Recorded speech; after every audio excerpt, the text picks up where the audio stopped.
section, get hit in my section. At 12, gon' find your ass way in New Orleans. Watch I look bad, I'm jugging. Dissect your hand if your hand in my put and put two in your man if your man keep a looking. Act like a pussy, your panties get tooken. I'm not the type to go fuck with them niggas who fuck with them niggas who stay on some fuck shit. Young and trapping out the bando, from the ceiling fan to the damn floor, trying to stack my money up, cause that's the only way we can go.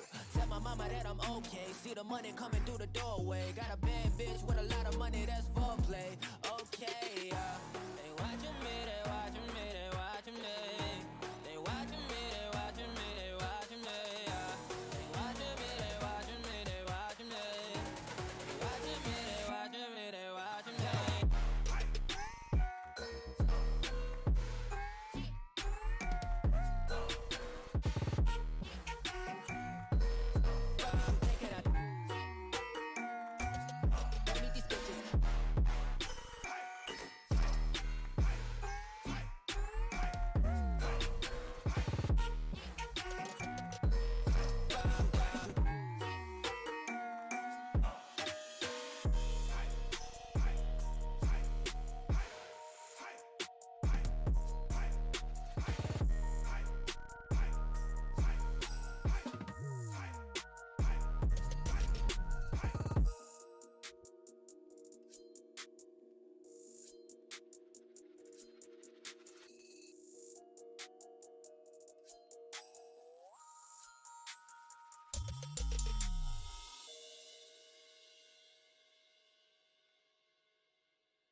tree, don't knock on my door. Don't want you no more. You broke me, and I don't wanna see you, and I don't wanna see you again. No, just trying, oh, to deny the fact that this never lasted. I played the game but lost the bet. I don't wanna love again.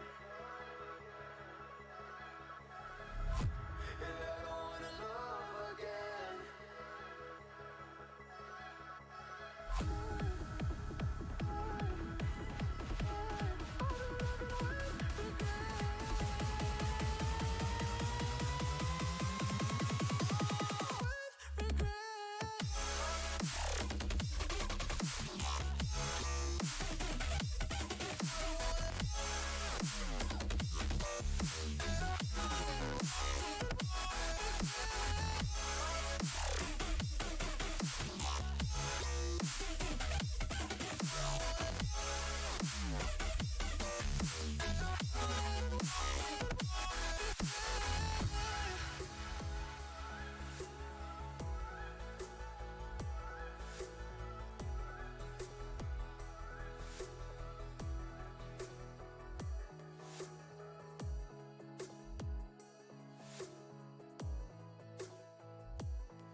Cause I'll be living with regret.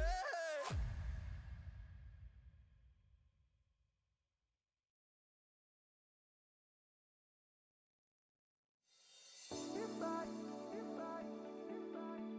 driving me crazy, driving me crazy, driving me crazy.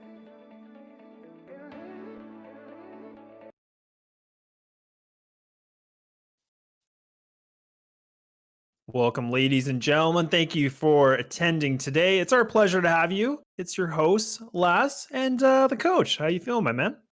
I'm doing good, man. It's been a week, and it's going to be a great night as well with what we've got coming up here. It's good Clash of Titans, two really big teams. From what I understand, is that not right, Laz?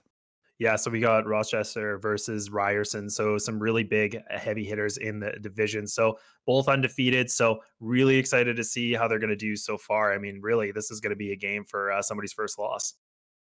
That's a game where you sort of go in and just it's going to be an explosion and more than the showstopper of Raises bazookas. Yes, lots of action coming up for you tonight. Two games will be casting as well, so a nice double header of action here. And for the first team with two big teams that have just not faced an L yet.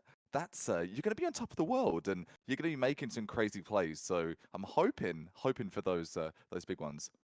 Yeah, and it's a lot of extra pressure for both these teams. But before we get into the nitty gritty of things, let's just talk about some of our sponsors here today. So, big shout out, of course, to Corsair.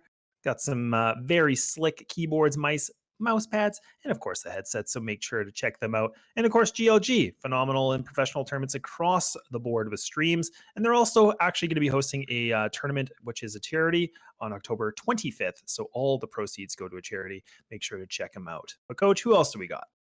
Yes, from GLG and all the way over to it's going to be Rogue Energy, the energy drink that's going to keep you powered up and fired up for all your gaming needs. And from Valorant and even moving towards what you're wearing, of course, talking of the apparel, new esports apparel that makes everyone stare. And as I stare at that, I will get better as we move forward. Make sure you're wearing the right clothes and thank you for them providing the goods and getting things going today for the CEA. With that in mind, with the game we have coming up here, and we've got a bit of information on the teams, and we'll get to the select very, very shortly. Before we do, though, let's talk about what's coming up in Valorant. I think sort of the lore and the background of things before we get into just the nitty gritty. Very well said. I love that phrase. With Sky, that new agent that's on the way and not in the game just yet, and some other competitive changes happening. There's quite a few changes from Riot that have been introducing that really it's impressive. I'm surprised to see so many things come in for this patch here, Laz. And we're back. Okay. So I was going to say, no, I'm definitely really, really happy to see where they're going. Some big changes, a new map, and of course, some fancy new skins, of course, and all my money just going back to Riot. But yeah, Yeah. some good changes. And I'm excited to see how things pan out. And like you said, there's a new agent coming, not currently out yet, but that will definitely change things, I'm sure, in the next coming weeks. But now we get to see, these agents still played a little bit longer before we just start seeing skies across the board.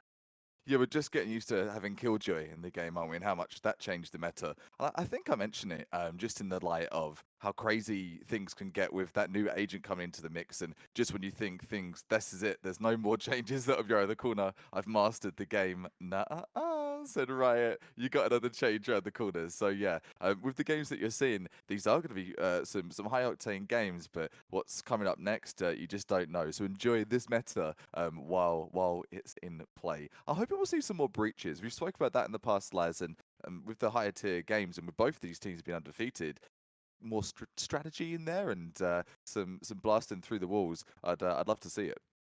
Yeah, no, I would too. I mean, it's I'm a breach main whenever I get to play, so I mean, I'm definitely a pretty biased, so it's one of my favorite agents. But I mean, you have omens, it's pretty much an obvious pick, and even on like a new map, it has been pretty beneficial from what I've heard so far. I mean, we're only on like day 2 of the release, but it sounds like omens are very powerful. Killjoy is another great sentinel agent to have, so kind of that big buffer from a cipher too. So getting excited as they keep adding more and more variety to the game. Yeah, it's variety, it's depth, it's the spice of life. Everyone loves to see more things come into your game, and with the way that the game's been, it's had its ups and downs, but it seems to be leveling out a bit. And with that comes players leveling out their play styles, getting used to kind of what they play best at, and us seeing some great high octane content as well. Sorry, my camera moved around. That's making sure everything's good. Don't have no idea what it was doing. I was on a rodeo. I'm like, what's happening? Where's my camera taking me? Hopefully the players in the server are going to have a cracking night as much as we are here in the CEA casting desk. And with what you're up to your Thursday evening kickback, and make sure you're ready for batting of the hatches. 2 big games will be incoming. With that in mind, we've got the first game, Rochester. I will get you the names in the next break as well for who will be coming up next. But yeah, some good content coming up.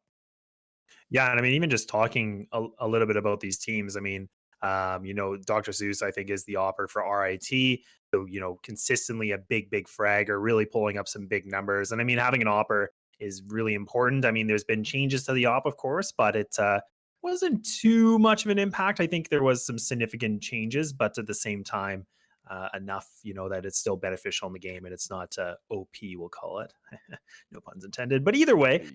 and shifting from that, I mean, they are an undefeated team, RIT. I'm just talking a little bit about them since that's the team underneath your name. I thought I'd jump across and talk about them, but gonna keep that undefeated streak. I'm always excited. I always get so amped up when we have teams that are undefeated because it just adds that much more spice to the game. It adds that much more of a rivalry. Everything's like that. So I'm looking forward to it, Coach.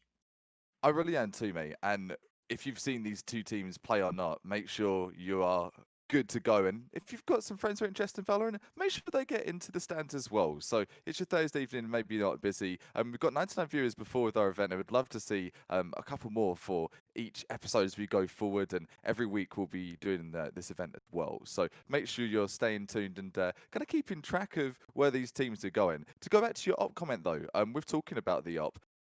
I got a really nice 3K with it on Icebox yesterday. Had a terrible game. You would have been in the stands laughing. You're like, come on, coach. You know better than this. I was trying to work on movement arrays, was not happening. But this 3K with the op, it's still viable. It still is viable. If I can shoot it, I'm sure.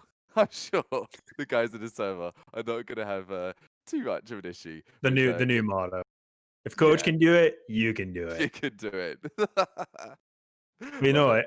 It's definitely a good point. I mean, everybody was expecting, like, I mean, myself included, I was expecting Jet to just get nerfed to the ground. Like, I was expecting some huge changes and not really seeing anything too drastic. So I was a little bit surprised. I'm kind of still anticipating they're going to do something a little bit different, but there was some minor things and things like that. I know it's been out for a few weeks now. I mean, I think it's still relevant to talk about because it is just, it makes these changes make the biggest difference. But yeah, the op. I mean, I'm glad they didn't completely kibosh it and they kept it going. So It's very, very viable. But it is tough because you can't just have double ops like you used to before having that price increase of 5K.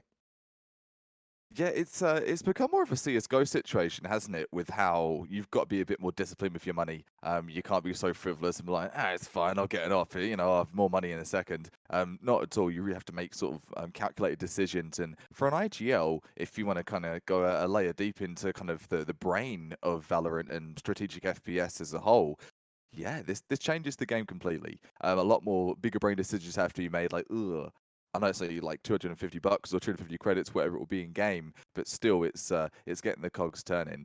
With Jet, as I mentioned too, I agree. I think they're going to do something else. They kind of do these sort of half test patches. It's like, okay, let's see how people react to a little bit of nerf in Jet, then we'll get a lot. So yeah, I expect to see something else as well. As to what that'll be, we'll see.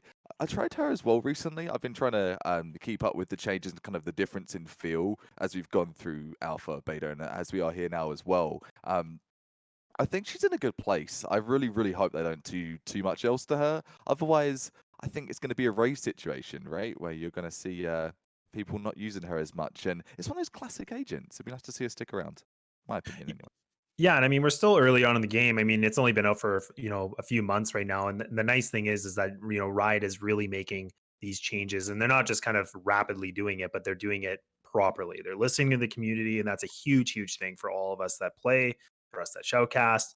It definitely makes things a little bit different. And like you said, Raze was at the one point, the biggest issue because people are very upset, and it became a meme about the abilities and everything wasn't meant to get you frags, but that Yeah. clearly wasn't the case. I mean, you could walk around with a showstopper and pick up like an ace if you really wanted. But now it's a little bit different, and people are learning how to counter things and understand how much of an impact those can do. I think that was the biggest issue, and now that we're getting so deep into it and players are really investing all their time into this game, we're definitely noticing different metas very rapidly. But we're also noticing that agents do change, but it can be for the better.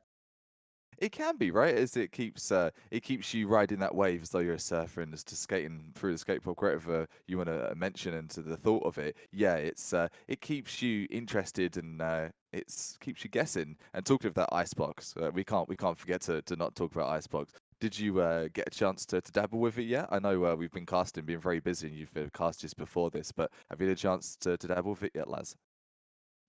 Really just you're just treading on my heart because I tried to play last night, and I literally had the thing that I didn't understand is it was kind of the meme. They're like, oh yeah, it's gonna be way more icebox. I literally had 3 ascents in a row, 2 binds, 2 havens, back to bind. And I was like, Oh. you're actually kidding. So I have not played Icebox yet, but I am waiting to. I've been dying to play it just to see what it's like. I've seen videos and everything like that, but won't see it today, but that's okay. We're going back to what we know.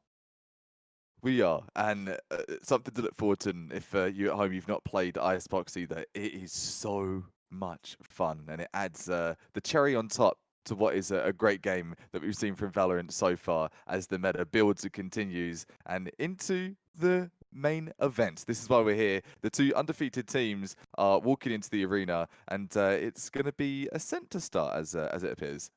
Yeah, so just looking at these lovely graphics and very nicely done. I mean, you can see RIT going to be starting on the attack, where we will be on Ascent, and we do have a breach, and I'm very happy to see that from Goon Guy. He's probably going to be my favorite player.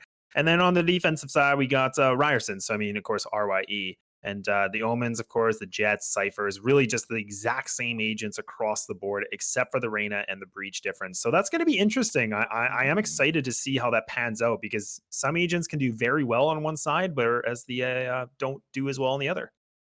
Perhaps we're going to see some more aggression out of RA, and then that'd be I love the aggression. I'm all about the best form of defense is attack. And with regards to breach, yeah, we've mentioned breach.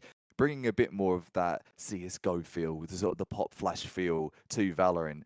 What would you say is your main use of using breach? Like, what's the biggest difference you think it makes to a starting five?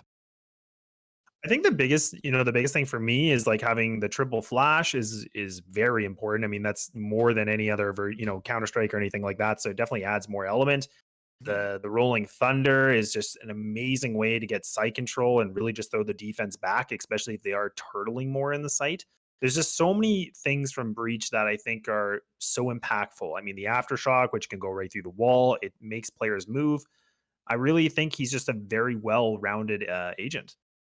He's he's an agent I've not really used that much. I've got a couple accounts and I've unlocked some agents from sort of either path. Own inclusive in the beta as well, but not Breach. Talking of Breach, he has attacked me more, I think, in this like past couple of patches than the entire game. So yeah, making the thought, is he more viable? Definitely. He's definitely more viable. In the tournaments that we've been casting as well, he's been popping up a lot more. Yeah, it really makes a big difference. And I mean, like we see before, like now all these other players, all 4 players from both sides are using the exact same agents. I mean, Sova is very impactful, of course, a Cypher with all the tripwires and everything is just damaging. It gets so much information, essentially makes you the best anchor that you can be. And of course, an Omen. I mean, an Omen is an absolute must. I mean, I think it's almost impossible not to have an Omen at this point in the meta and how the game is running currently. Yeah, I had that conversation with someone yesterday, actually. Omen, simply put, yeah, he's mandatory. He is mandatory to have. And the beginning of the game, if you'd said to someone, hey, you need an Omen, you'd be like, yeah, well, I'm after Sage. But guess what? Sage, no one cares anymore. Sage really is irrelevant for that sort of higher level meta. She still is viable. I used the other day again. Lower level, definitely lower level. And we'll get to the memes. We'll save a few for later, Laz. But regardless of what level you're playing, she's not as good as she used to be. So with all that in mind, yeah, the more aggression, a bit more defense, and no heals aside from Reyna's in the entire server. So yeah, it's a different feel from a couple of months ago. Yeah, and I mean, even just those changes from Reyna, I mean, like you said, I mean, there was some changes, but I still think she's very impactful. And I think the one thing to note as well is that when you have Reyna, the biggest impact that you need is that you have to get those frags. It's one of those agents that she's a bit selfish in my opinion. She's one of those agents where you really need someone to just be completely stacking numbers so that she's more useful in the game. If you're not fragging out as much, not as much impact, but again, there is some abilities that of course do make a difference, but you can get closer and closer to getting that ultimate, of course. Yeah, it's that's such a good point and a nice way of putting it. Really, selfish. She is a selfish player, and yeah, there isn't really what does she offer to the team. You get blinds, sure, with Lear, and you can pop through, and obviously she's stimmed up and she can make a good entry and kind of save a few lives that way. But overall, yeah, she doesn't offer anything to the team, and when you compare that to the rest of the agents, that's she's in her own in that sense. I guess Raze, yeah, what does she do? She throws satchels at her teammates and nades and showstopper, another selfish agent per se, but no raises at all. So yeah, this is odd. Me months ago, I'd be confused if someone's like, yeah, Raze and Sage not going to be in the 10 players at the server. I'd be like, go away. No, they're always going to be there.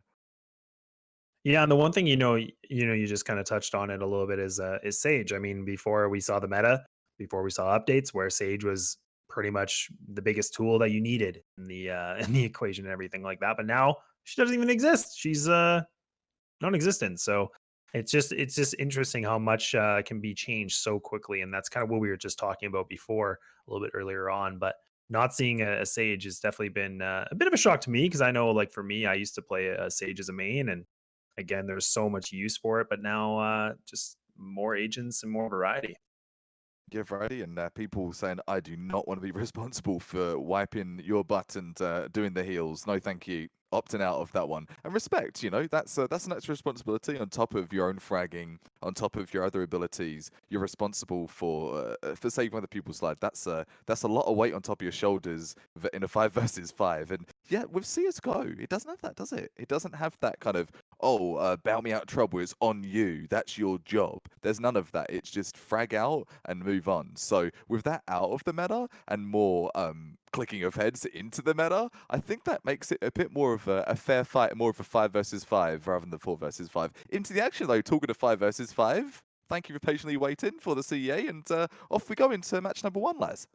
Yeah, starting things off already. Things are underway. The long anticipated wait. Thank you so much for your patience, like you said. But now things are finally commenced and already losing a player RIT, trying to push their way through into the A site. It's going to be Goon Guy, going to be throwing one of the flashbangs, and now Yornoi going to be able to take down one, and it's just completely looking good, and Pikachu picking up a triple. 30 seconds left. And this is already looking good as Christian's trying to find one more, and it's just a 1-on-2 situation.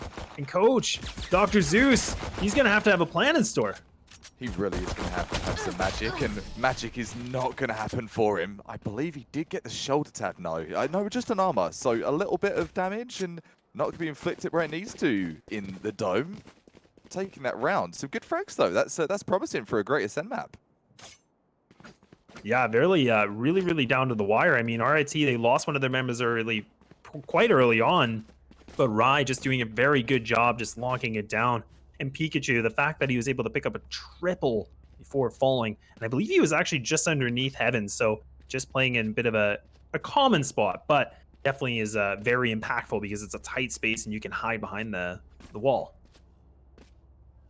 With Ascent, something people look past commonly is there's all those nooks and crannies, and it isn't just about barreling down mid. Mid is obvious, and you compare it to Icebox. If you've not played it yet, spoiler alert, there's a little bit of a mid part where it's pretty open. It's similar to Ascent, and trying to be as vague as I can with giving some strategic detail. Like playing charades with everyone watching the game there. But either way, you've got to use those nooks and crannies. You've got to play those hiding angles sometimes, and not going to be something that Zeus is doing. Look at this aggression. Yeah, so they're going for a full 5-player commit.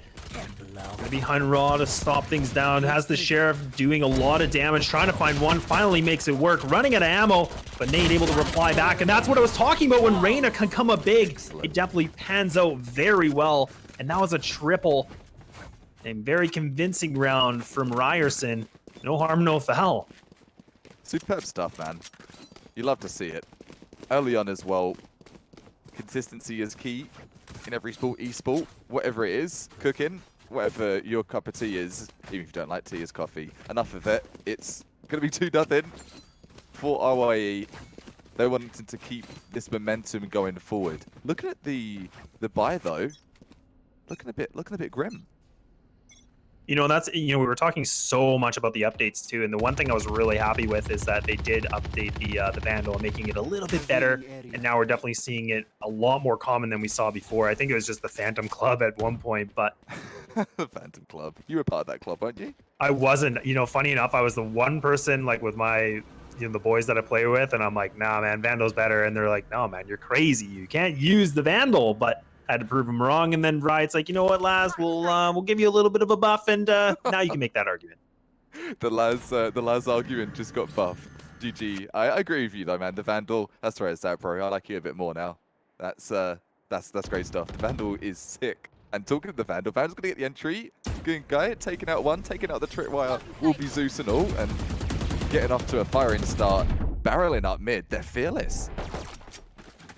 Yeah, and the one thing that's really impressive from RIT is they're really just pushing onto the site, and they're getting that control, but they're not just fully investing into the decision yet. And you can see they're still kind of posted up, Spike's still down, but it's not in the position they want, but they haven't fully decided to make this commitment. But now it's just down to the Rays player of Ryerson, but he's going to fall. Yornoid picking up another frag, and that's a good rebound round that we saw from RIT. I spoke not seeing a Rays and overlook Rays. I'm a Rays main that overlook Rays. What on earth? It's been a long week, forgive me. I do see you, Dankster. I see the Rays and 3 frags on the scoreboard. Wow. Get a grip, coach. Yeah, coach. Get a grip. The penny is dropped, as they say in the UK, when someone finally gets like that joke or something you said. It's like when someone makes that call out, they're like, they're behind you, and they turn around after, like almost like, what are you doing? That's one of those moments. We'll move forward from it though, and so will the arrow of Bajor getting a bit of vision, making that call if you're going to go forward. You spoke about Sova's kind of utility and the loader that has the effectiveness in the Ascent, especially bigger map. If you get an eye where someone is, you can take a round completely. It really make a big difference. And I mean, even right now, RIT, they're playing a little bit more slow, a bit more spread out than we've seen before. And a map like Ascent, middle is very important, in my opinion, to have that control, just because it is such a high impact area and allows you to have, you know, more of a decision-making process, especially on the attacking side. But it does look like Goon Guy going to be taking down Dankster early on, and that's going to be outside of the B. Christian just going to be posted up. He will fall back. He was trying to get a little cheeky with the aggression, but now realizes, I got to get out of here and get back with the boys. No cheeky peeky like going for the trades, and that's going to be the smart play, isn't it? Especially in the 5 versus 4 situation they sit in. 30 seconds left, and Zeus, he really has been magic, and magic by name and by nature. This sprayed through the Cypher trap though, causing a little bit of damage, and nothing is going to stop him getting to the site. Look at this Christian. He's full blind, but he's got the big boy gun. Yeah, this gun can definitely make a big impact, but Dr. Zeus gives the prescription, full face lead, takes him down. Now the spike is about to be planted. The time is not a factor. Making it a 3-on-5 situation, and Dr. Zeus delivering another frag. Doctor's got something good in order here, and leaving it only just down to the 2 players in Pikachu. We've seen big things, but we're gonna have to see something even bigger. Man, Zeus looking so hot. Hanra, what are you going to do here, my friend? I think the save is the best in order. Looking for some cheeky exits and the slow play out. So keeping that Dragon Vandal in the server would be the best odds. I wonder what the economy's like here. For Hunra and the boys, but these exits are massive. That's great. Yeah, Hunra just picking up the double. This is a good boost. I mean, it's not a round win for them, but just able to take down the damage. It burns out of, the credits for RIT. They pick up the win, making it a 2-2, but it's going to be costly. They're going to have to spend the credits now, get the weapons back on their board. I mean, they did pull through, so... Taking that into the next round, yeah, that's what I was expecting. It's got the Gladiator play, maybe the pistols, the Sheriff behind the Vandal, but they're going to go for the Stingers behind the Vandals. They're putting a bit more force behind that gun that was saved, which I could be super intrigued how this one's going to work out. Can the Stinger take on those Vandals?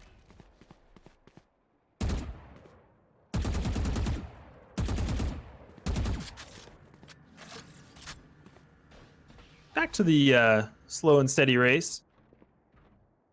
Not a lot of weapons on the side. Pikachu does have the Stinger. Should be good for a big frag, but now Bonk able to pick a double, and that aggression, that risky play, it doesn't pan out well. And now the XQ's coming through.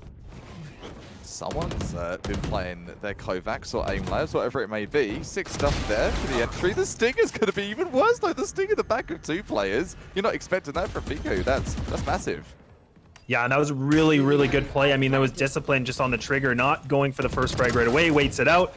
And you can see it pans out very well, picking up the double. And the HP from the Cypher player on RIT is very low, and now making it a 3-on-2 situation. This is looking good for Ryerson.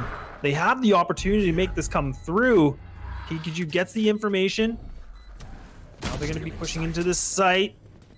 A lot of pressure for these players to deliver, but not big enough to deliver. Is now Ryerson pulling up the big lead, 3-2.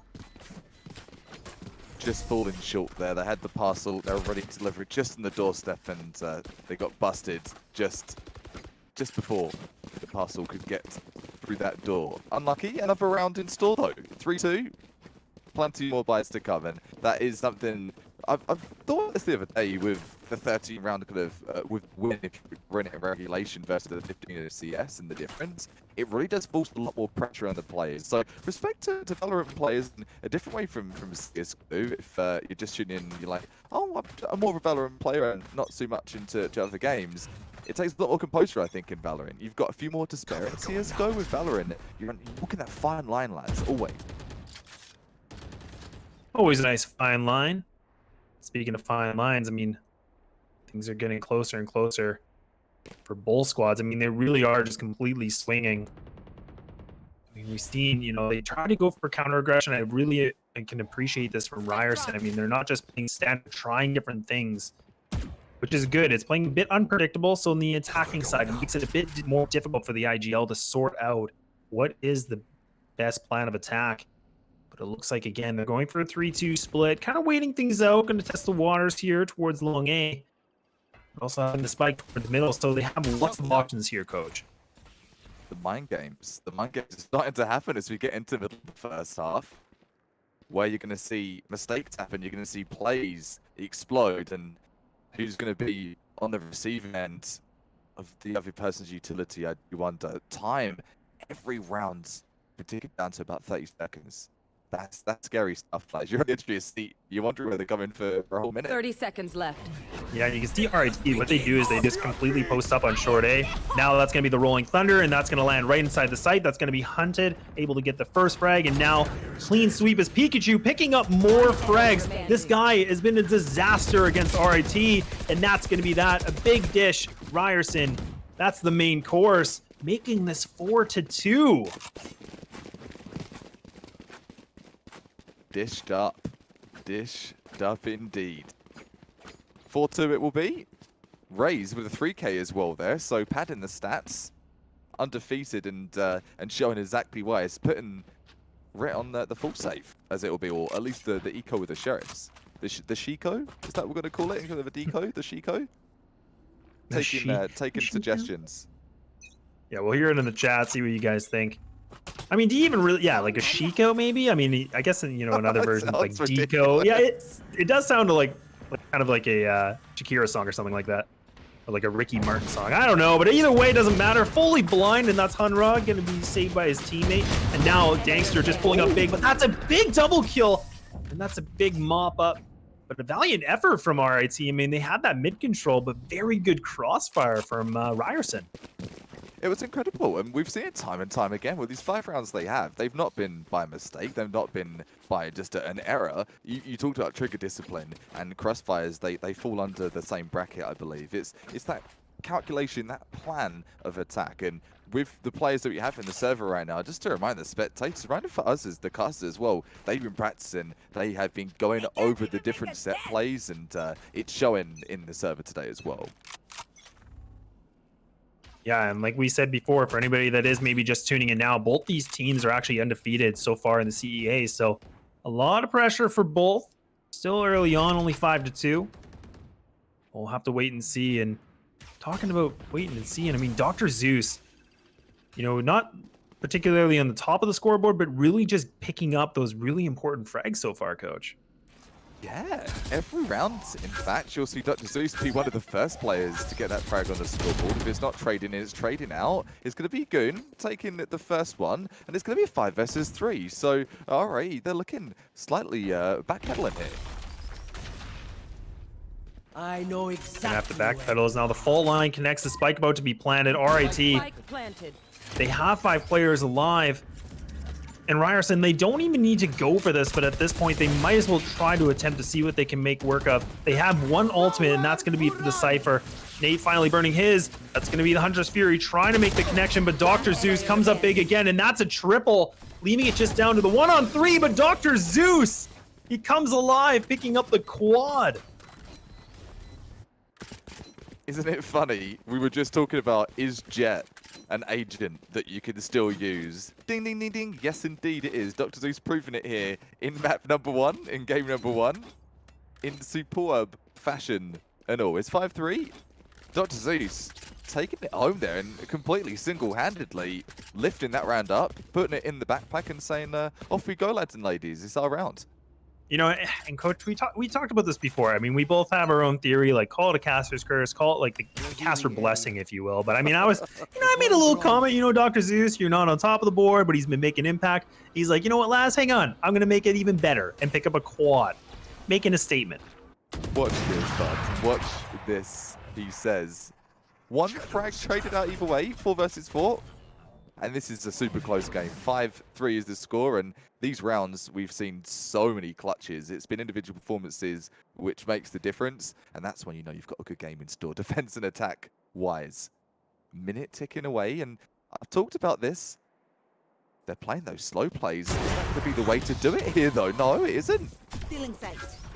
I mean, and that's really unfortunate. Guga actually trying to use the flashpoint to get that, control, trying to get his team for that, real estate, but he gets taken down early. Nate annihilates him with the operator, and now you can see more pushing coming in. He's going to have to fall back, making this the 3-on-2. So now Pikachu's been a very influential player on this squad.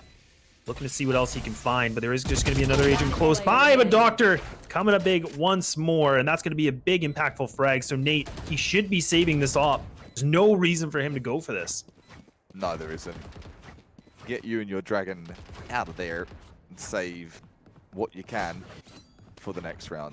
42 HP, you're away. No armor as well, so completely glass cannon. What I'm liking to see though. Go ahead, Bud. No. You talk, man. Let's hear it. What do you got to say?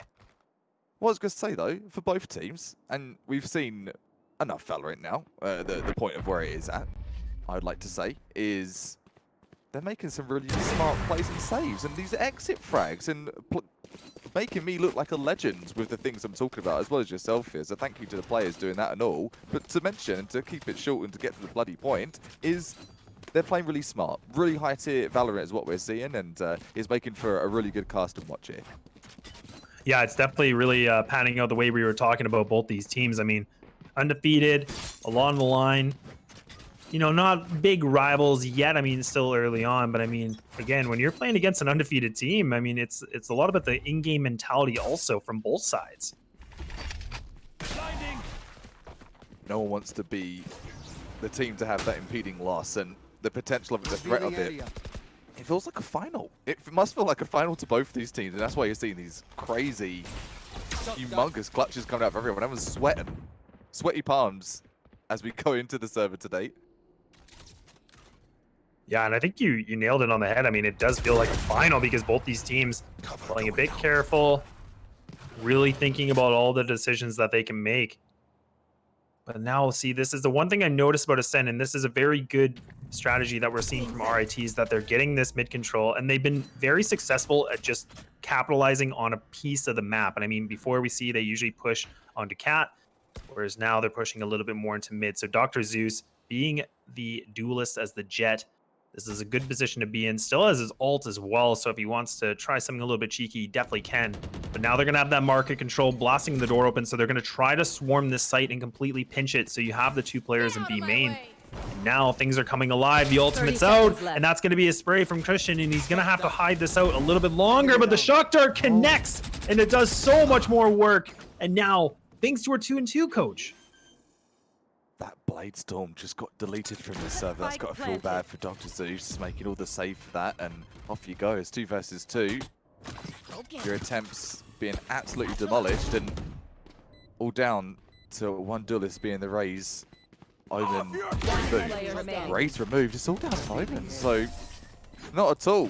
Goon Guy, super good positioning, and you don't even need to be behind the clicker, behind the person getting the frags to know instant headshots. They're posted up. They've got those crossfires on both teams, and it's 5-5. The practice is showing, the stats are showing, and these two teams, this is sick. Really, really impressed with the level of play.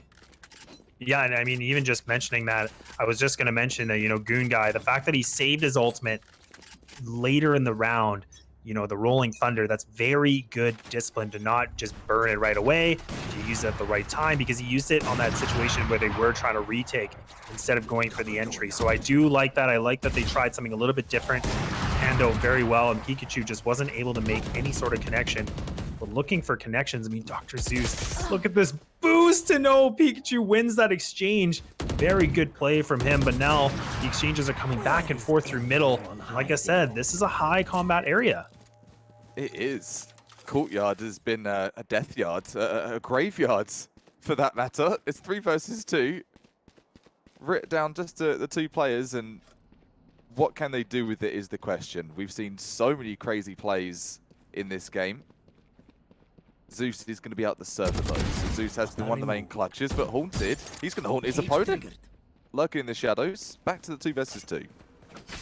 Yeah, that frag from Hunted was very important because essentially it throws the defense a little bit off guard because they're trying to reposition. They're trying to figure out what kind of setup they want to go for, but now it allows RIT to get inside the site, to get the spike planted, making it back to the 2-on-2. Unraw going to be pushing through long A, so might be able to find the shoulder. He hasn't shot yet, but he does spot it. But finally, now Nate able to take down Hunter, and that's going to be an easy pickup. Looks very convincing. Slow, methodical. Yeah, they've been living. They've been living in the realm of Valorant. Trying to take all the Radiant to be theirs for the future, and we've just headed into Act 3. If you missed us talking about earlier on, big changes coming to Valorant, and as the state of what you see it right now, the game maybe different in a little bit. So I appreciate what you see. These players, they've mastered what they've been given so far, and you can see it with every single click that they're bringing into this game. 6-5 rounds exchanged. It's definitely a gentleman's game from what we're seeing so far. It really is. I mean, it's been very close back and forth. It's not like one team's just dominating. I mean, we've seen some very outstanding individual play, but now we're down to the wire. I mean, 6-5, last round of this first half. For anybody that doesn't know, 12, of course, is the halftime switch, but a little bit different than we've seen in other versions of other FPS titles. And now another slow round from RIT, not being too adventurous yet, but that will be Bjornoy to scope things out with the drone, see what he can find.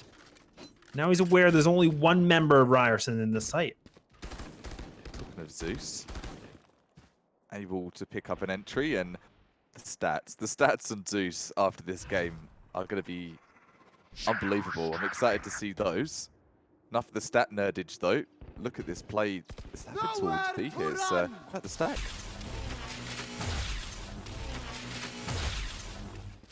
It's really interesting because RIT now, they're putting all their players, all their investment inside the middle, now going up catwalk again.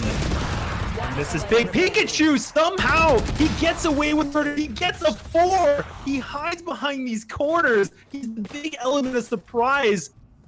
Pikachu. He's more like a Dark Raichu. Get into the Pokemon lore there. He's a demon.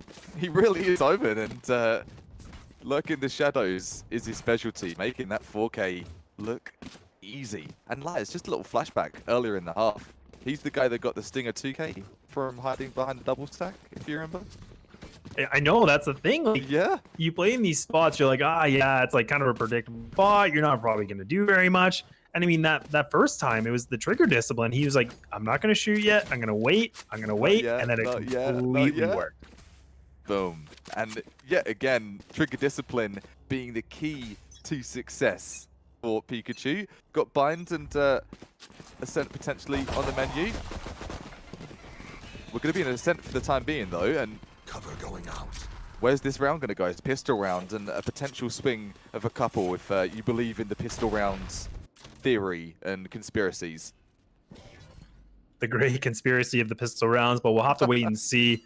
I mean, it is 7-5, so Ryerson does come up big with a 2-round lead, but that can easily change depending on this pistol round. So it is a bit important considering how close this game really is. That's going to be the shock dart that will do a little bit of damage, but you can see Ryerson, they're completely stacked in this B main, but they're not committing to it, so they're trying to bait it out and make RIT rotate right away so that they can go back to A. Yeah, they're playing with their food, aren't they? It's a risky game, and you've got to play those high-risk, high-reward plays in pistol. It's the best place, the best kind of playground to make those plays work. They're on the full rotation. They're storming gardens. They're the gardeners, and they're the landscapers storming all over the flowers. They want their money back. Want my refund, want to figure it out, and now time is limited. No refund warranty might come in effect because the spike is planted. Oh, that's going to be a nice shot from Hunter. He lands the one tap onto Hura. Now they're going to be pushing through. The HP for the Rays is very, very low. But look at these exchanges back and forth. It's so fast that it's already over. Man, this is my lawn. This is my property. Taking it right away. You knew instantly that the defenders had that one, and making it look easy. Pistol round is not easy at all. You're so vulnerable. It takes so much precision, and precision is key. Taking them to the victory for their first round. Get that momentum built up, and we've got a game in our hands here. Lots of the scouts, or the Marshal, as it will be known formally. Good old Marshal, and that's going to be double Marshals from RIT. And like I said, you know, that pistol round really does make a difference because now they're only 1 round away from tying this up. Whereas if we would have saw Ryerson pick that up, that really could have put them in a bigger lead. But anything's possible. You can never count out the Shiko or whatever we called it, but anything can happen. There it is. The Shiko, yes. I love it. It's carved again. It's dubbed now. It's official. We'll have to patent that before someone takes that. The Shiko up against a couple of Marshals, and the Marshal doing devastating damage so far, taking bodies. in the body bags they'll go. It's a 5 versus 3. Woohoo! Lovely flick there coming out of Zeus, and spectacular performance from him all over this game. You can get all over. I mean, we've seen Pikachu do some first speech. Does see this. I mean, he's with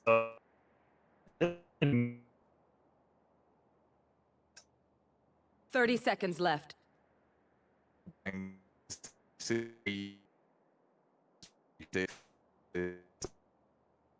and the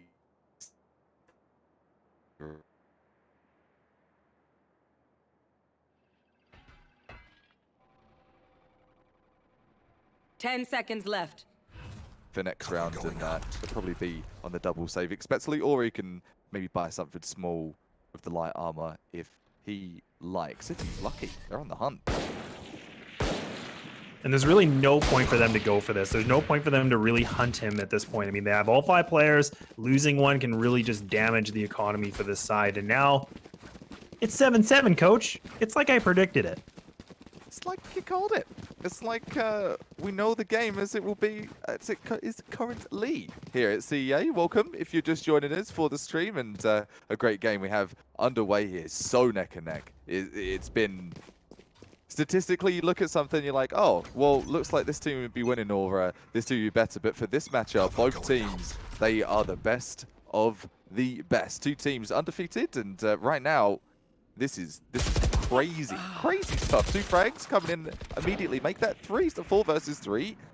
Hardly time to talk about it. It's the 4 versus 2, lads. Yeah, just already back and forth. And I mean, Ryerson, they finally respond back in very good fashion. They get the player advantage, but now it's completely shifted, making it back to the 2-2. Spike going to be planted at the B site. There's no defense near it at all. And now they're trying to creep their way through middle, but Pikachu, different plans in store, just leaving it all down to the goon guy. We haven't seen him do too many things yet, but this could be the opportunity that he needs. Pikachu coming in with the Thunderbolt. A few more moves up its sleeve, I'm sure. Had to get the Pokemon joke in there. Goon guy, this is going to be super humongous and not gonna do the job. Getting sucked into that black coal. See you later, alligator. And into the next round, we will drop 8-7. Right, they're looking super good here. This could be a good start for their Terra Star. I should say. Wow, Counter-Strike brain all over it. Sorry, for the attacking half. Yeah, their attacking side has been looking pretty interesting. I mean, we just saw that, RIT, they pulled 2 in a row, but now they finally respond back. But this is going to be a good test to see. I mean, both teams, they have the weapons across. We have an operator. We got some Vandals. We got some Phantoms. So this is going to be a big test for both teams. This can really determine the pace of the game a little bit more. The sounds of that laser beam is so cool. I've not had an operator with that yet. I feel like that's the coolest thing that came out of that skin selection. But I mean, maybe that's just me. I wasn't the biggest fan. I wasn't the biggest fan at all. And neither will be right here. They're getting taken and getting kicked in. No one's here to make much of the defense here. Bang. He's got help. Holding that cubby, and they're getting the spike down there. They're locking them out. Spike planted. Yeah, getting a little bit evicted from the site, so they're going to have to retreat out. But now a 4-on-2 situation as Hunra comes up big again, picking up the double. And at this point, you want to save those rifles. I don't really think there's any point for them to go for this. The eviction notice is finalized and nothing more. And RIT, they're going to have to give up this round, making it 9-7 for Ryerson. That's a frustrator. You can see it. You can see it in Bajon. He's... It's amazing if you've played a game, if you've played enough FPS, even if it isn't Valorant, it's another game, it's sort of the knifing of the air or the skin animation, looking at your skin. It's something that a player does, but you're like, that frustration. So yeah, this is the frustration point where things could be slipping away, and you just want to grab onto what's left and save onto those rifles, and they did the right thing. They've got the save successful, and they're going to potentially be able to get a buy behind that. Oh, interesting. Okay. I knew you could do that in the defender spawn, need but apparently My you can thanks. do it in the attacker spawn as well. The more you know. I'm a little bit surprised too, because I mean, no player from this squad is that confident to have an operator that you're giving up that $5,000 weapon. I mean, that's huge. That's a choice by an IGL right there. That's a hard choice. Oh, that was perfect. The recon bolt lands right at the perfect timing. Bjornoid able to spam through. You can see this is just a typical setup that you can do with all that ammo. Essentially, you're just spamming away as much as possible. But that was very picture perfect timing. Was indeed, and continuing with the wall bang, he doesn't care. He doesn't care what people think of him. He just wants to win this round. I want to keep that flawless record that we have right now. Cover going out. Now mid contention once more, and now the ultimate's gonna come out. Nate trying to see if he can be the difference maker. So this ultimate allows you to shoot faster. You start to get start seeing red. You're gonna get a little bit more fierce. That smooth momentum. But now the spike gonna be dropped, and that's gonna be Dr. Zeus. Oh my goodness! The triple with the sheriff. The Shiko pans out very well from RIT, and they respond back with a big round win. Oh man, Doctor, give me the news. I'm on fire today, said Dr. Zeus, doing really, really well there. And that hasn't just been that round, has it? 3K, 4K. Every single round, there's been at least one impactful frag from Dr. Zeus. If it's a refrag into a site after losing the entry, or if it's just an outright play like that. You had Reyna on the ult. You had so many cogs turning there to make that work on turn of a dime. That's the game changer. That is unbelievable. That is phenomenal shooting. And I mean, a sheriff's not an easy pistol to use. And the fact that he was able to just pick up 3 very convincingly, that could be the fire that RIT needs, because now they're only 1 round behind. We talked about this game being very close for both teams, and it's definitely delivering. And now Ryerson, they're in a bit of a bind with their weapon selections. What we've got on our hands here, Dr. Zeus hanging out in Omen's provided goods, and hearing the footsteps coming in like Jumanji. Got to do something about that. Zeus taken sight by storm, and it's going to be to the 4 versus 4. And we just noticed that, you know, it seems to be these very quick exchanges back and forth, and it can go either way, but really Ryerson, they seem to be very dominant, that they just find the right position, the right time. And then RIT, they kind of go on these clutch situations where they have to pull a big, leaving it just down to 2 once more. And we've said that, you know, a few times this game. And now Bjornoid and also Goonguy, the last 2 players, they're completely split apart from each other. Goonguy trying to find it, but Hunrod gonna be taking him down. But now he's just gonna have to save it. He doesn't have enough time. Yeah, it's saving that, probably not the top priority list. It's a fair weapon though. It's a fair chunk of change. As much as it's a meme rifle for the most part, it is becoming more and more meta. I think that's something worthy to talk of as it's in Bajordan's hands. What do you think of this gun? I want to say its name because it makes you so mad. What do you think of this weapon's introduction to more players using it, lads? I hate it. I hate it. Hate is the one word I'll use. Not your cup of tea. Noted. I have been adopting a little bit, but it just doesn't feel right. It just doesn't feel right. But something feels right for Bajor because he's keeping it. He's made the save, and the buy's going to go on around that. Look at that. I mean, the way he's playing with this weapon and the site that he's in, it makes sense. I mean, he's using the recon bolt, he's getting that information, he's trying to spam, and that actually pushes Ryerson back. So it eliminates an opportunity for them to take B main. But it's just the worst feeling when you get taken down with that rifle. It's just, it hits you different, I think. It does. It hits you right in the stomach. Ooh, you're winded a bit from it. Doesn't feel good at all. And that's not how you're going to be wanted to feel when your win streak alive. Tag coming up from mid. Cypher Cam coming to Zanora, following up in kind off of the tag. It's going to be 4 versus 5. I know exactly where you are. So this is going to be a good play. The Cypher ult actually does come through, so that's going to spot the positioning of the enemy. So now they're fully aware the spike going to get planted at this A site. Spike And Ryerson, they seem to have the number at this site.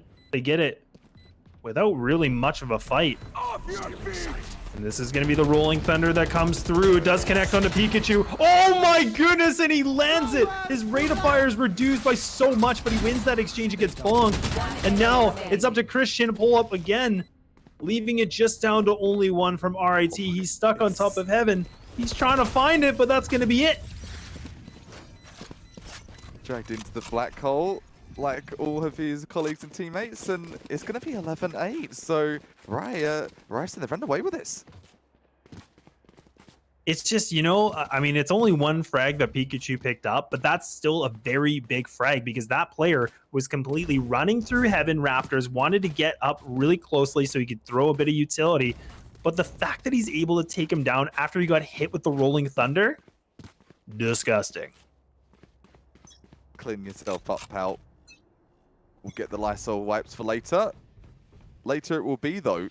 It's going to be the deco and make that deco into a Shiko as we're in the world of Valorant. Get in the zone with that one. She moves, she go. Shiko. I gotta find that. Is it Ricky Martin? Is that the singer? Did I get that right? Give me those back. Oh, coming up with Ricky Martin to Jet with the Insta-2 tab. Looking good on Blade Storm. This is a hurricane, not just a storm. Looking awesome as we move into Courtyard. The spectacle to come. I don't think we're done yet. Nothing going to take Doctor away at all. I mean, the fact that he can use this ultimate, picking up a double frag, he's coming up big for his team. And now Ryerson, they're falling down into the big black hole. And Nate has the spike, but his teammate's completely left alone.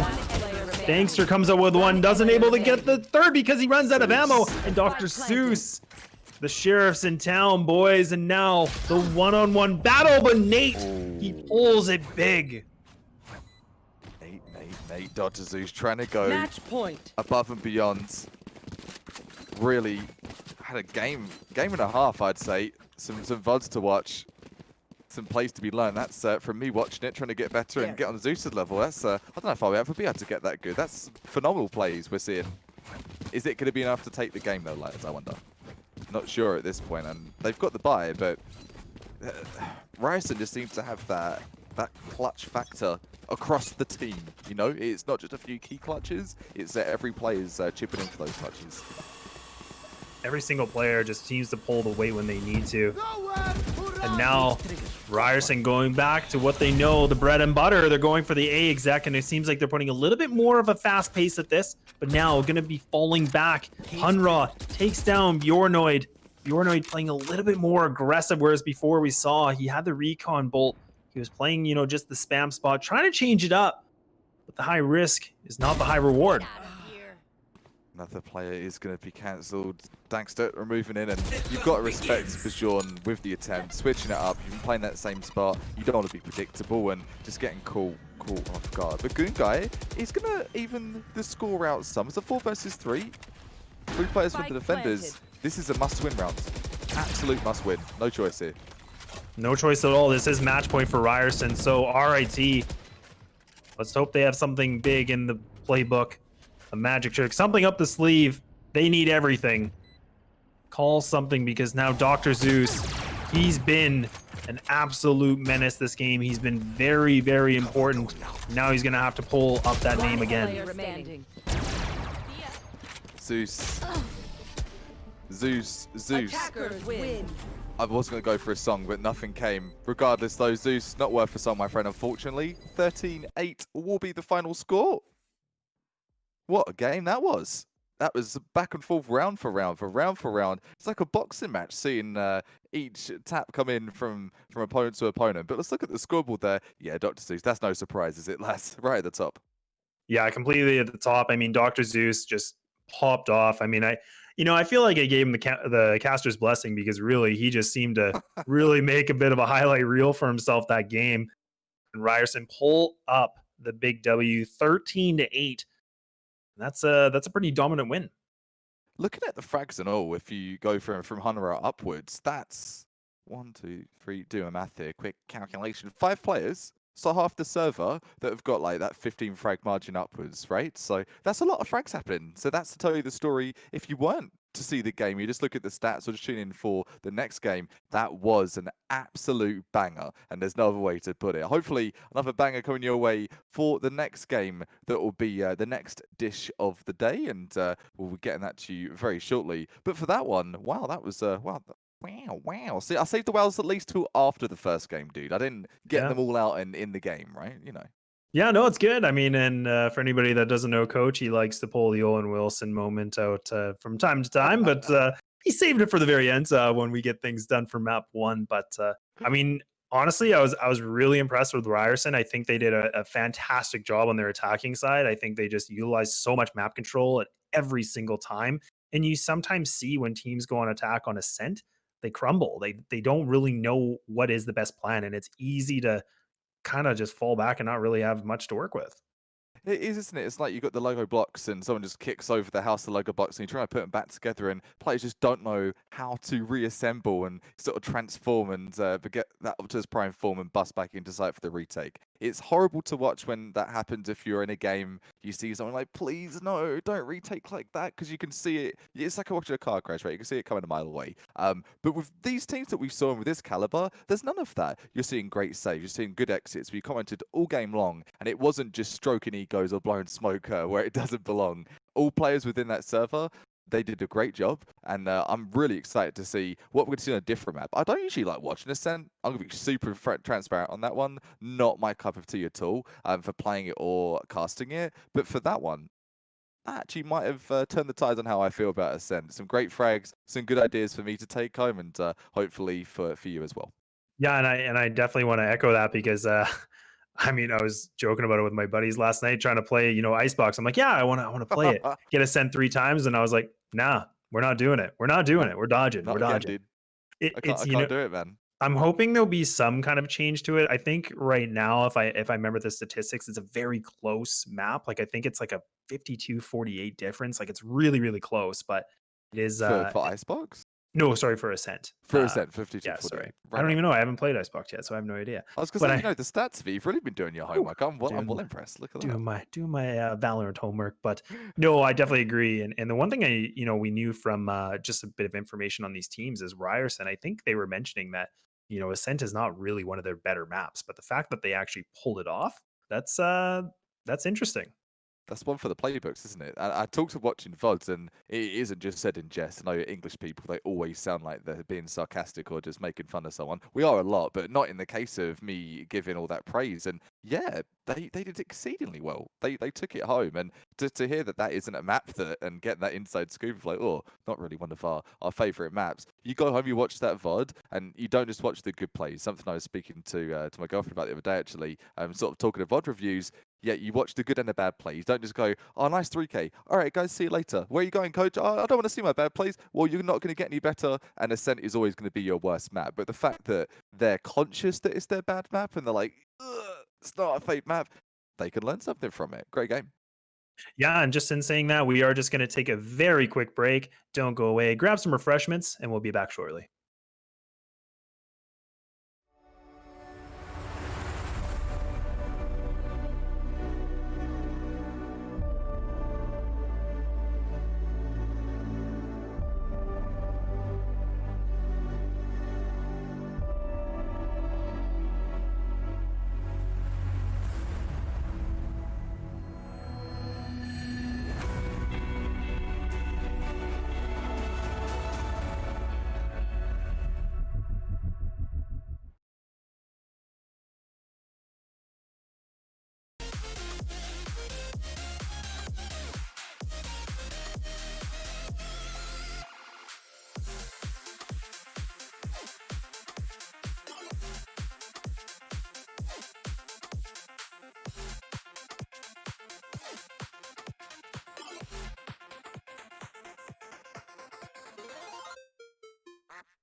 as days by,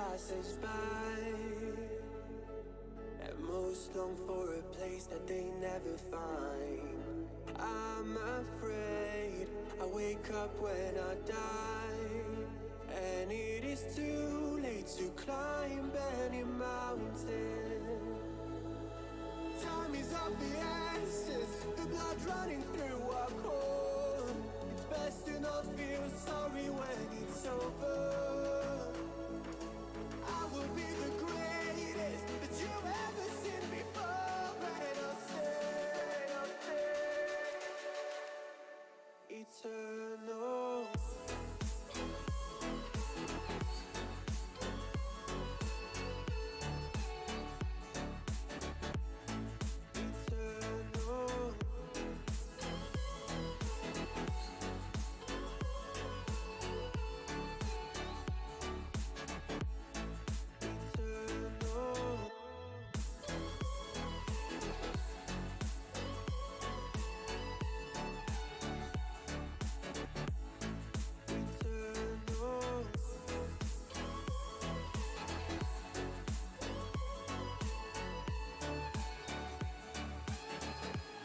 Sometimes I feel that my luck's run out. When things don't go to plan, I kinda lose my mind. I hope it's real, this life comes around. Just keep your faith and search for the fountain. Time is of the essence, the blood running through our core. It's best to not feel sorry when it's over. I will be the greatest that you've ever seen before, and I'll stay eternal.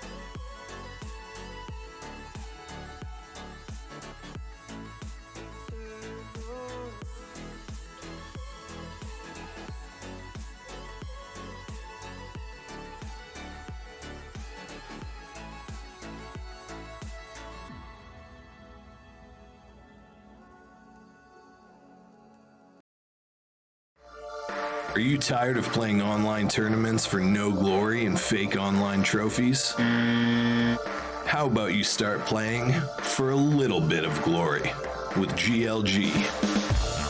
Not only do we host real prize pool tournaments, we professionally broadcast them live on Twitch. And Beefcake really can't find anything. Hydro finds two through the flash. Can he find the third? The offshot's gonna miss. He finds the three. He finds the fourth. Hydro is on fire. This man is putting his team in the backpack to try to win this tournament. We've got casters, highlight videos, Oh! Sweet Pea with the blind shot. player features, the whole shebang. Are you ready for your little bit of glory?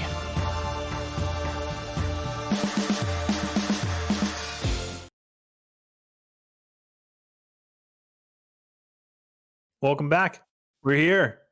GLG, CEA, thank you so much. And of course, it's with your host, Laz, and the coach caster. What's going on? And got some time to fill, and I will give you some socials to give and fill in as well. So at the Coach 101 for me on socials, if you do feel like giving a follow, got much more coming from the GLG and the CEA, as well as some other events for FPS. And go on, Laz, I know you want to. Yeah, so for anybody that wants to follow me on social media, of course, it is at Laz_TV. Definitely like interacting with any of the fans as much as I can. But, enough about us. Let's talk a little bit about where we're at now. So Ryerson pulls up map number 1. Now we're going to be switching things over to Bind. And this is a classic. I mean, it's been in the map pool for the eternity of the game. So I'm going to be interested to see what picks we'll have from both squads. And this is the last map that is going to come through. So either Ryerson can get a 2-0 zip, or maybe RIT can make something happen here. Can even it out, even the scores. And yeah, that was a really good game one if you missed Descent. And believe me, Ascent is not the top map for me. We saw a fiery one just gone and moving into the world of Bind We Will. Before we do, though, just to give a quick shout out to all the sponsors making this bad boy happen for the CEA and for GLG. First of all, thanks muchly to New Esports Apparel that makes everyone stare. And of course, Rogue Energy Drink, and powering all the gamers into the events that you'll be seeing over the next couple of weeks and months. Always talking about Corsair. Of course, they got all their fancy keyboards, mice, headsets, and of course, mouse pads. Make sure to check them out. Shout out to Corsair. And of course, GLG, phenomenal in professional gaming tournaments and streams. And they also are going to be having a tournament in the end of October on the 25th, where it is for a charity. So make sure to check it out. It'll be all the proceeds going towards that. So that'll be a very good opportunity. And of course, Rogue Energy. Definitely got to make sure that you get ready to game. Oh yeah, buddy. Get all that Rogue Energy, get gassed up and fueled, full, ready to go. Talking of GLG with that charity event, just to underline something, we're looking for teams. We really, really are. It's not this Sunday. It's going to be next Sunday, and all the proceeds, talking of going to charity, $500 for the teams as well. So there is something to be said. It's not just a charity event with no reward for teams taking part to provide their skills. There is going to be something up for grabs. So check it out, and for GLG, maybe you got some time available for some extra Valorant and some extra cash. I love cash. Come on. Yeah, we all like a little bit of extra cash, but just also mentioning about streaming as well. So CEA, if you want to get your game streamed, they do it every Thursday and Friday. So make sure to go in the Discord and make sure to get the dibs on getting your game casted, things like that. So hopefully you see more games down the road, of course. Heck yeah. Talking of games, where are we going to game number 2? I'm wondering, for this one, are we going to see similar agents that were chosen before? We're going to see strictly sort of like attack versus defense. We saw that one differential before, didn't we?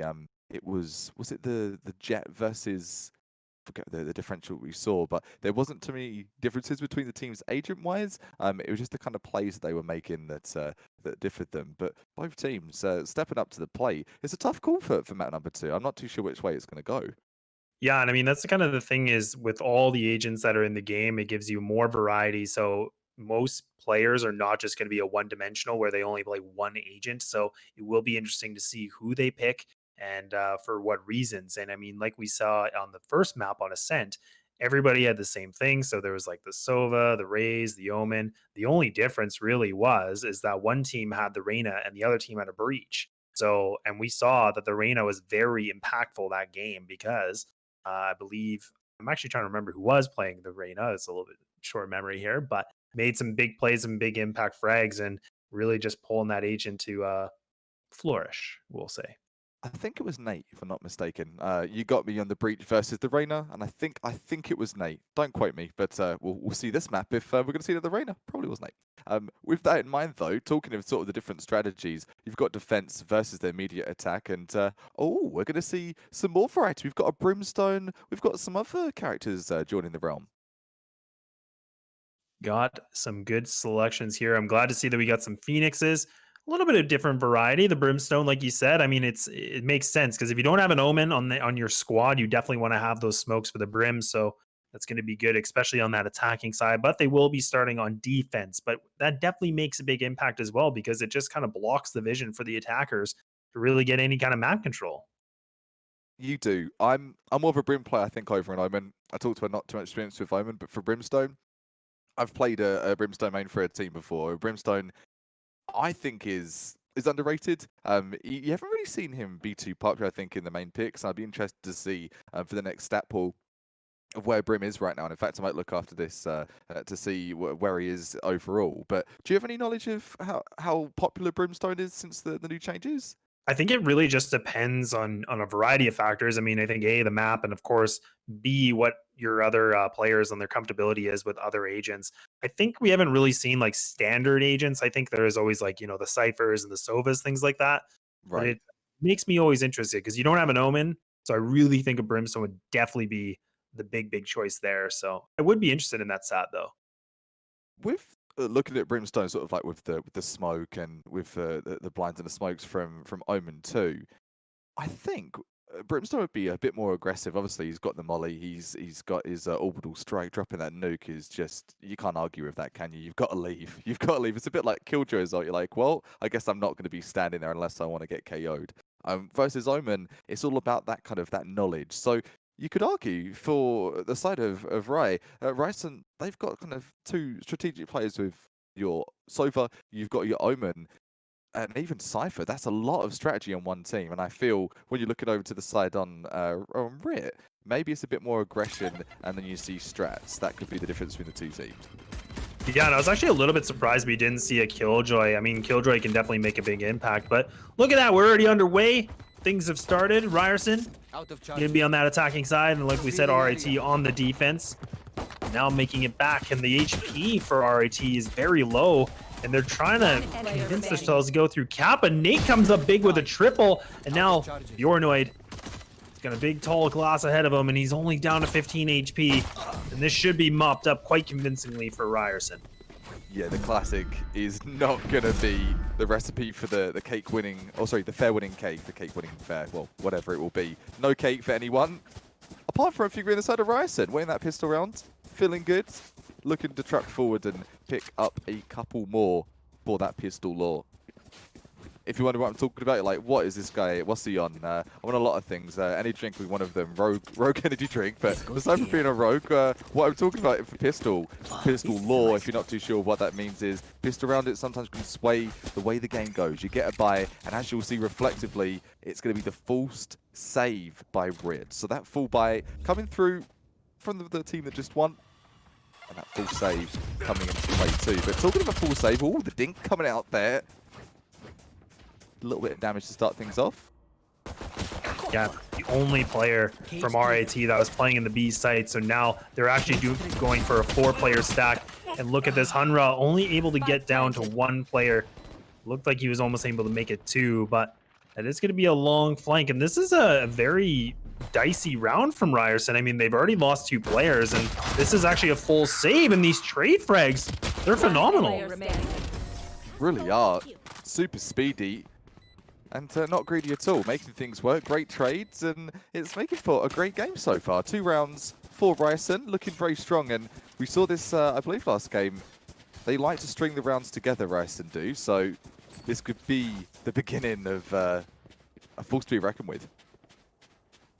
Yeah, and the one thing to note too, I mean, we talk about when we get in this higher level of competing, you know, and when you win map 1, especially a map that you don't think is going to go your way, that adds a lot of fuel to the fire. I mean, these guys, they're fired up, they're excited about that big win, and they're keeping it going. And RIT, they now have to rebound off of that loss and compose themselves not to be frustrated.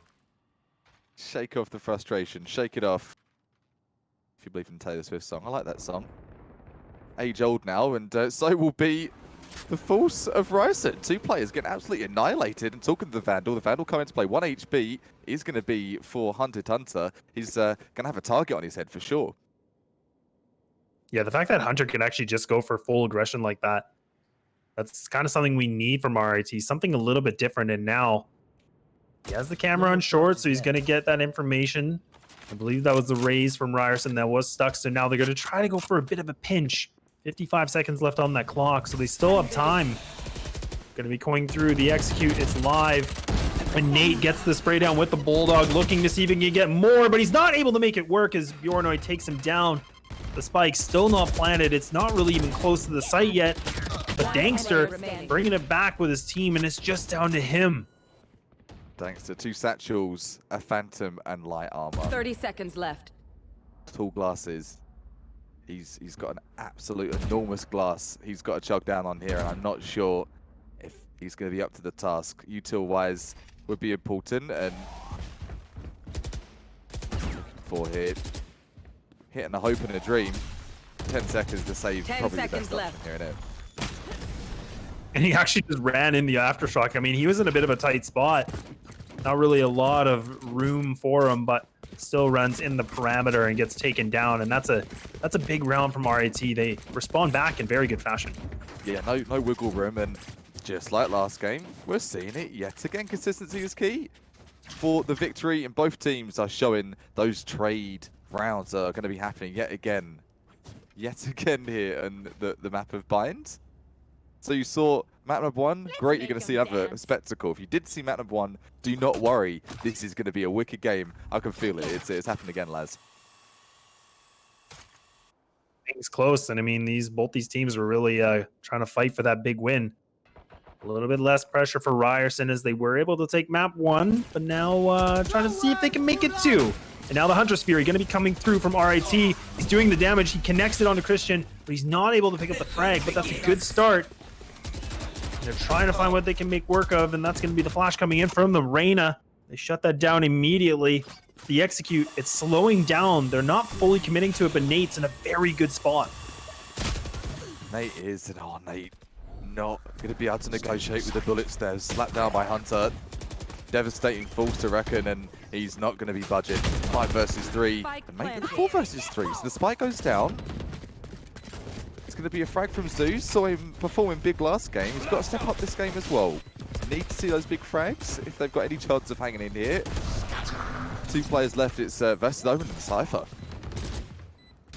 Both these players going to be stuck, but oh, Pikachu actually gets roasted alive. The Molotov for Bonk. And that's going to be RIT responding back with 4 players alive. So that's a really good way for them to win because they don't lose a lot of money. They make everything back to a 2-2. And I believe Ryerson, their money situation, it's in the dumps. It is in the dumps. And you want to talk about how you're feeling after 2 rounds. You're down 2, you've picked up 2. You've got that ego boost. You've got the actual stats. It's kind of like that chest bump in American football. I've never played football, if you can tell from that, and people do not do that in football, like soccer, but I imagine that is how the players are feeling right now. They're feeling pretty hyped, and they're ready to take on this game with a bit more oomph, you know? More oomph that they get, and now making this to the 2-2, and Dr. Zeus. That's it. That's what I'm talking about, lads, right there. This is what the doctor ordered.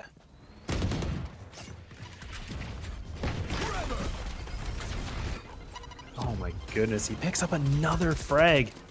This guy, he single-handedly just picks up these frags and just, he says, you know what guys, I'm good. I'm gonna make it work for you. Here we go. 3 versus 3. Dangster with a stinger in hand. Poor Bonk, look at his HP. He's got no armor. He really is beaten out. This is a good position from Bonk because he's actually just playing inside of the hut, so he's not fully committing, but he finally gets taken down. Spike gets planted, and now just leaving it just down to Bjornoid. He's got the Phantom, but the Cypher ultimate is going to come through, so they know where he is exactly, which makes it a little bit easier for them to put all their attention towards there. So now Bjornoid, he has to frag out. We're going to have to see something marvelous. And it looks like he wants to commit to this, coach.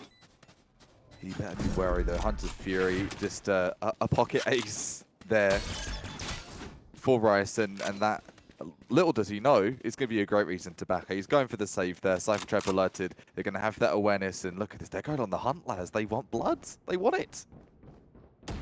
Yeah, they really want to eliminate this weapon from him because then it just doesn't, it doesn't have the biggest threat. But now Bjornoid, he's got the back, and he's able to get 1 and able to get 2. The hunt from Ryerson, it doesn't work out. And the counterplay from RIT, I mean, they don't get the round, but they get the frags. Exit frags in the right situation can be very, very important. And look at that. Look at the economy now.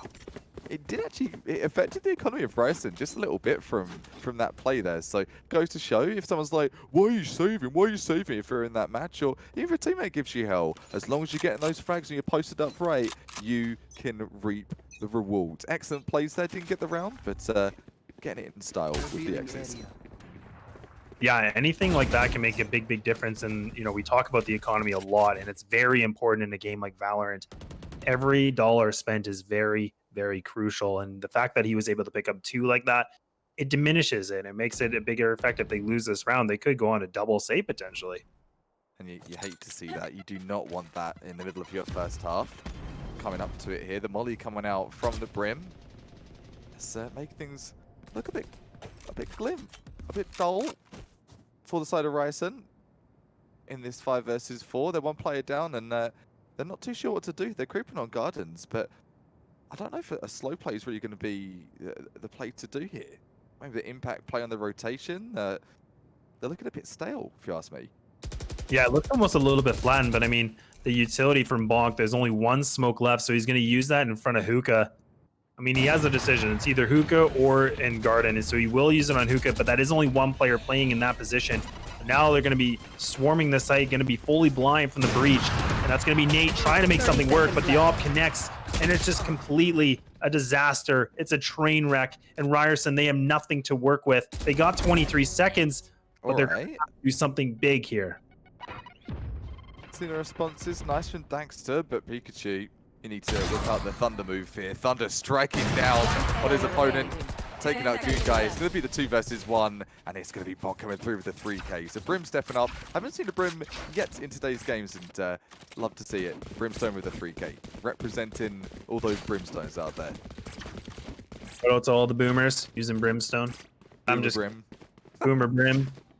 But I mean, you know, I said it before in Bonk, he's just kind of playing the anchor position. So what I mean by that is he's playing inside the hut, inside of A, or B, my apologies, sorry. And he's just posting up. He's just holding tight angles. He's waiting for his teammates to engage, and then he can either go for the wide swing or he can just post up and they might not expect him to be there. And that's making a bit of a difference because they're not always expecting him to be there. They're not, and Swing Bada is going to be Dr. Zeus attempting Operator, trying to be the smooth operator. It's going to be the smooth move from Bulk, though, to take the entry, followed by Dr. Zeus in kind. And there you go, Dr. Zeus, left, right, center, all over every single map so far today. I'm loving it. Dr. Zeus fanboy right here. I know exactly where you are. So now Cypher ult will be used once again. So what that's going to do is reveal the enemies, for anybody that doesn't know. And that gives you the slight second of seeing where your enemies are at, which is very good, especially in the late game. You can make those quick decisions. And now Ryerson going to be grouping up, going to go all the way back towards short A. But Bajon, mate, look, what's Bajon doing? Little does he know, he's got lots of players coming his way. This is a sick position. He could take out a whole team. Good spot. I mean, he's in a bit of an unusual position, so he's kind of doing that retake. He's playing it just in case they decide to go towards washroom. 30 so they seconds shouldn't left. expect him here, and now you can see the defense is completely rotating through. So Ryerson, if it's a time to hit, it's now. The spike's going to get planted, the smokes come through, they get it down, so it's all just down to the post-plant situation. One enemy remaining. And The ult, orbital strike. Boomer Brim, optimal strike. Looking sick, buddy. He gets the 3K, doesn't he? That's a good finish. Flawless. And you were talking about that. I mean, when you use the orbital strike, and especially in a map like Bind, and especially at A, it's a lot more impactful because you can eliminate lamps, which just makes it so easy to get control, but also maybe pick up a frag or two, and that's exactly what we saw. Not it enough. The power you can have for a retake, for aggression, defense, whatever it is, a last minute clutch. Ooh, I've got to put a smoke on my head. Brimstone has all of your bases covered. We are going to see Zeus with the up. That's the only up in the server. If you didn't see last game, I believe it was RIT. They threw the up out the server, didn't they, Laz? Yeah, they did. It was a bit interesting. I mean, they just didn't even want to use it at all. I mean, they were just like, you know what? I'm good. I think I'd rather just throw this in the dumpster instead of trying to use it. It's like, I think back in CS years and years ago, you had the no op servers. No, I don't like the op. Well, it's part of the game, mate, and that's what Riot are going to be dealing with right now on the receiving end. Look at this execute. Dankster actually was trying to use the showstopper, but Goonguy comes up big, comes up alive before he even has that opportunity to use it. And now he's able to pick up another frag from him. He was a bit quiet on map number 1, but he's doing a fantastic job just locking things down in this B site. And now Ryerson, you don't have anything to work with. He's been a pillar. All I was going to say, he's been absolute solid. And you're right, he's a single force here until he's got final backup, but he's not needed it so far, has he? It really can make a difference, and a map can definitely impact how you're doing. And I mean, Goonguy playing the breach, having the flashpoints, being able to just use them anytime. 30 seconds just left. slows down the push. And now Ryerson, you can see time is running out, and they're running into the site as fast as possible. That's going to be the raise. It's just on top of the heaven. The rotate comes through, and that's going to be one. Can Christian get the second? No. Hunter's going to be able to take him down. Goes through the TP, and now they're running to the other site. Dr. Zeus 10 able to seconds escape left. with his life, but Hanro has to get this plant. This is so clutch. 2 versus 2. Here's the trap being ran through. One enemy That's remaining. got to be nerve-wracking. It's the 2 versus 1. It's all going to be. They're coming out with a showstopper, going for the pre-fire, and getting pre-fired in kind. Reverse sweep. 2 players survive. Ryerson, they're going to survive. And the one thing to even just highlight from that play is I'm just trying to remember, I'm pretty sure there was Hunra that ran with the spike, got the plant, and was able to just sneak his way inside of the hut at the right time. You could see he was getting hunted, and he just was able to bait that time a little bit longer so his teammate could come through hookah and assist him. And those is just about milliseconds, and it definitely showed right there. Didn't it ever, mate? Didn't it ever? We're back on another bite. We do see low econ on the side of Ryerson though. So if this was one to go awry, and even for both teams, such a close game, and that Molly not going to plan at all. Ball managing to put some kind of barrier and moat in the way, but more pressure on Gunga. You spoke of him stepping up. He's got a massive plate here. Yeah, it just seems like Ryerson, we're not seeing the same. Oh, But that's a nice shot from Hunter. A little spam will do. We see you, Hunter. Now making it back to the 3-on-2. Both players from Ryerson, they're going to be stuck in the back of Long B, using the drone to bait things out. You can see RIT, they're trying to figure out, they're checking every single angle. They might not expect both players to be here, but they definitely eliminated a lot of options. The smokes are coming through. They're going for the wide swing. They're spamming away, and Dr. Zeus connects with one. Can he get the second? But Hunter, staying true to his name, picking up another frag, and RIT pick up the lead. clambering just in front. They will. Or to the duel. Oh, there you go. I'd say, what's going on? Is my brain broken? I know I'm having a tough time today, but my goodness, no. It's going to be 5-4 as we roll on forward. Rit getting into the lead, and the operator from Dr. Zeus, I'm very surprised. I'm going to be honest. I'm super surprised Ryerson have not picked up an op yet. Maybe they just don't have an opper, and we've talked about this a little bit, but it's worth a mention, regardless of a nerf, having that stopping power, it's really, really useful, even for an entry. They've got some fast players. I'm so surprised. Yeah, and I mean, it is a good key note because, I mean, it is a big investment. It's a lot of pressure for that player to make it work, and they've been pretty good with their rifles. And I mean, speaking of that, they get the trades going back and forth. But if you lose that op, it makes the damage on the bank. But talking about damage, I mean, this is a lot of trades going back and forth. It's a complete teeter-totter. It's 2 versus 2 yet again. This whole series has been a trade. The series of trades, trade series here at CEA. One player remaining. Dr. Zeus back at it again with the 2K, looking hot as ever, continuing through, and I'm going to say uncontested, he's going to be the top frag again coming out of this game, regardless of the scoreline. But if he has anything to do with it, it's going to be a dub. He looks like he's hungry for the win here. Yeah, he's been very, very impactful. I mean, I think I've said that a lot in this best of 2, but I mean, really, he's just making a difference. Like, he's landing all the shots that he needs to land. He's 12-4 right now. He's just doing a good job. And I mean, you don't always see an operator in the hands of Raze, but he's just being able to run around the entire map. And now you see again, he's going down Long Beach, changing his plan, trying to see what else he can find. 3.0 KDR really separates him from everyone in the server, and yeah, he's the MVP so far. Keep an eye on him.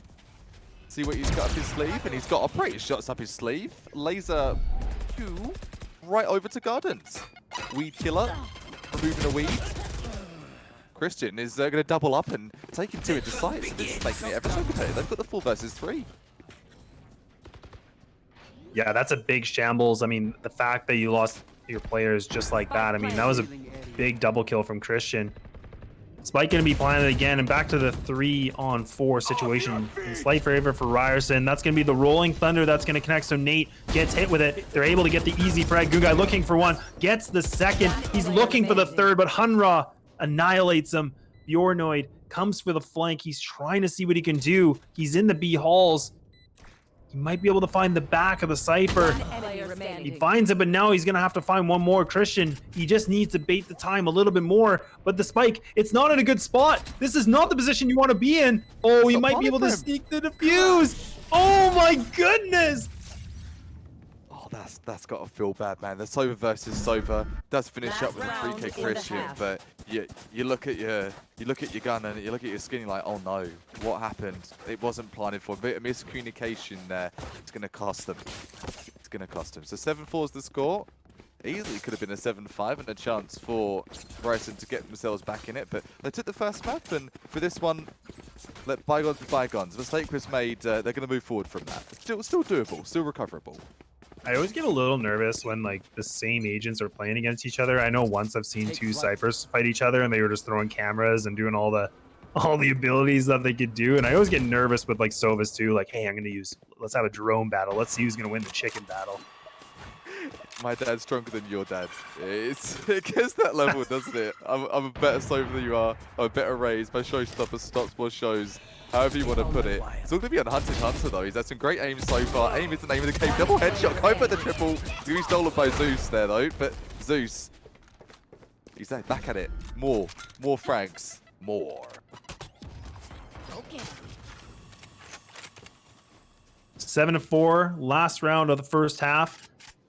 All down to the low HP player for Ryerson, which will be the Omen. Alive with the skin of his teeth. Pikachu.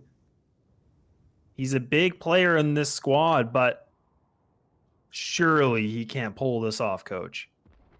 If he's somehow able to be the shoulder peak of a triple from Dr. Zeus, yeah, not going to happen. Not today. Switching Dr. sides. Zeus. I had Weetabix today. I legit had Weetabix. I've just started getting it. I want to play like these players because I know he had his Weetabix. He's loaded and he's good to go. Hopefully for the second half as well. So if you just joined us right now, this is CEA and this is map number 2 of the series that we've got going. And this is all put on by a bunch of sponsors: Rogue Energy, New Esports, and a bunch of many more. If we get some time, I'm sure we can go through. Yeah, big shout out to, of course, GLG, Rogue Energy, New Sports Apparel, Esports Apparel, and of course, CORSAIR. I mean, big shout out to all the sponsors for making this possible. Thank you all to the viewers. It's always having a pleasure to have you here today. Hopefully you are enjoying the show with your hosts, Coach Caster and Laz. Feel free to chuck us a follow on the socials at the Coach 101, and I believe Laz_TV. Feel like following Laz. His gentle voice. Press your ears with the casting, but enough for Crescent. More to the frags as we go in. For Jean, he's taking catwalk by storm. Look at him go. Now they're completely pushing through, but this is a good position for the Cypher of RIT. You can see that's Hunter picking up the double. He's trying to look for more. He's bloodthirsty. Spike gonna get planted. They have the spike in the site. They don't go for it yet, and Dr. Zeus takes down the threat of Dankster. Spike planted. Both players from Ryerson going to be on top of heaven, and also now Bjornoid. Crispy shot. Super crisp, super clean. He's been hitting the range, and one taps glory. He's looking for a second. This positioning. Look at this little head glitch. Good attempt. Not going to cut the mustard though. Christian not done just yet. He's got his recon dart. He wants some vision, but that's going to be taken from him as well. Cypher, he says, the vision's mine. I see everything. He's going to see them through for that round. 9-4 it will be. Something mahusive is going to be needed from Ryerson. I don't think RIT, they're stopping anytime soon. Zeus is 17-6. Look at him, 17-6. Yeah, we knew that he was going to be like one of those star players or one of the MVPs. But I mean, really, all the frags he picked up that first half were just connecting shots from the op time and time again. He's a thug. He's a brute.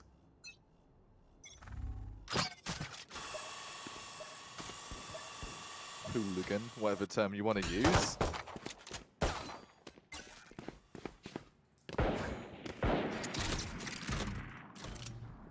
backs against the wall for Ryerson. I mean, 9-4. They're down a few rounds. RIT. There. They got the investment, so they'll be creeping their way through, and that's going to be a 4-1 stack. And now Hunra might not expect the boost. Gets the burst. He's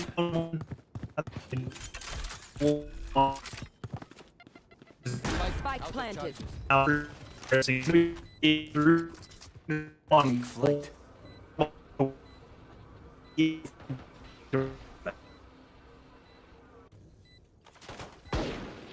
Revealing area. One enemy remaining. Oh, that.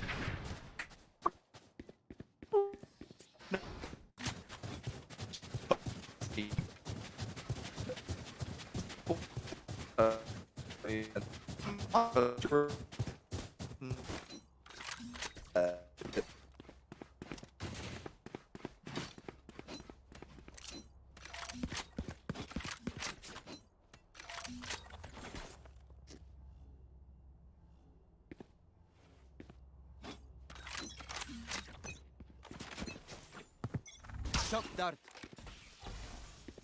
Spike drop.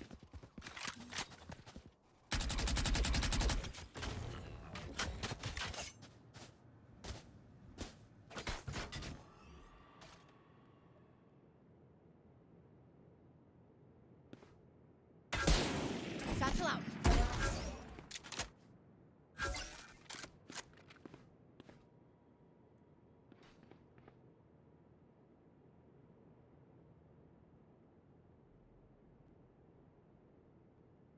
They were definitely not seeing this before in Ascent, but now really showing their dominance on Bind. Yeah, it's a completely different team. It's a completely different team we're seeing here from Ryerson, and I don't know if it's the Ryerson misplays perhaps, or it's Rick taking off. I think it's more so Zeus has found his stride. It's nothing that Ryerson are doing wrong or different. It's just Zeus. He's feeling it, bud. But Pikachu feeling it too. Pikachu, I choose you with a 3K. Dr. Zeus, though, he's not out of the running yet, is he? He's got a 3K. He wants the ace. 30 he wants seconds this cheeky left. ace. Look at him. He's got his ult, too. He's got Showstopper. Yeah, he's got the showstopper, so he could go for this. Oh, he just misses that shot. You could see it was right beside Christian's head. Yeah. Oh, boy. If he would have been able to pick up that frag, that would have been a devastating round for Ryerson to potentially lose. This goes here, that goes there. I think that would have been dead set to rights his round if he pulled that off, because he would have picked up the upgrade. We've got the Phantom, the Vandal, he's got his ult, he's got a satchel. Nice spot. Man, oh man. But just look at him, he's having so much fun. He's rolling around the stadium, the arena with a Marshall, and he's going to find himself in the Vandal now. So opting out of using it up and going back to the basics, seeing things getting a little bit closer to a bit more of a competitive game. It's 10-5, and Ryerson, they're looking to get back into this game right here, right now. If it's an opportunity to come back, it's definitely now. Dr. Zeus starting it off. He has a showstopper out, but Pikachu, the surprise Pokemon that needs to come alive. He finally does, and now he's going to be able to teleport himself out of this situation. RIT trying to see what they can find, but they're going to run back. And Ryerson, they're completely invested on this B site, and now the attackers, they have full control. Be an issue, lads. It's a freebie. As you usually say, mate, it's a complete freebie. They got the coupon and they said, we'll be taking this, and yeah, free just for today. They got there before 5 PM. They got there at 4:59. And where are they to be seen? You don't really see any Ryerson. They're lost. Headshot. It's going to be Hunra to start things off. And now just 2 players of RIT, and you can see Bonk getting ready for a lineup with Molotov. He needs to shoot it now. The spike's getting diffused. They're spamming away. And Hunter, he's trying to make something work, but that's not going to matter as the spike gets diffused. The frags, they come out, but they're too late. Snap, dude. So, you know, I thought that was over and out. I thought Brimstone's Molly, it was going to be GG, but you called it perfectly, lads. The timing was just a bit off there. So that missed time is going to enable Ryerson to get back in. And you're seeing hesitation, the buys there on the screen. Ruh-oh. Looks like we've got some trouble in paradise. They're having some struggles in the wallet department. They lost 2 rounds in a row, so now this is one of their last chances to have weapons. Otherwise, they're going to have to go for the save. So a big test. standard weapons across. The judge in the hands of one player from Ryerson. We'll have to see if RIT want to do something a little bit different on their executes. Need to keep it fresh, and it's been scrappy to say the least. They've made it work though, and maybe scrappy's the theme of this map. Maybe that's the way it's going to be. This round will be pivotal though. We'll learn lots from who's going to take this one home. Still over a minute, and getting the entry will be Zeus. Familiar name, the name that you've heard a lot in today's game, especially this one. Yeah, he completely sits uncontested. Like, the guy just single-handedly puts these rounds in his team's favor. Really just seems to be that difference maker, the playmaker, if you will. But hopefully about playmakers, now Hunrod going to be just beside the tall box. He's got the judge. He's got the right weapon. He goes for one. He's able to almost get the second. Yornoy takes him down. 35 seconds, the spike in possession for the Sova. Flashes come in from the breach. Going to be able to get this plant. So Pikachu could find the right time, but decides to fall back. This is a bit grim for Ryerson. They're doing the retake here, not looking too confident and asserting their dominance. She did that quickly in the retake. It's a 3 versus 2. You've got to throw something into the mix, and it's going to be one frag. Puts it to the 2 versus 2. Are you going to guess both players are in showers though? That's not my fault. Yeah, and this is a good play because Hunter didn't, his other teammate didn't show himself, and Hunter, just going to say, I want to do things on my own. That's fine. I'll just get the frags. Hitting the heads, and Hunter's Fury into the sky in celebration. It's 11-6. Not even needing to use the Hunter's Fury play, but you're seeing some spice in the plays from both teams now. They've got those ace in the hole, like, okay, we need to do that molly play for Brim.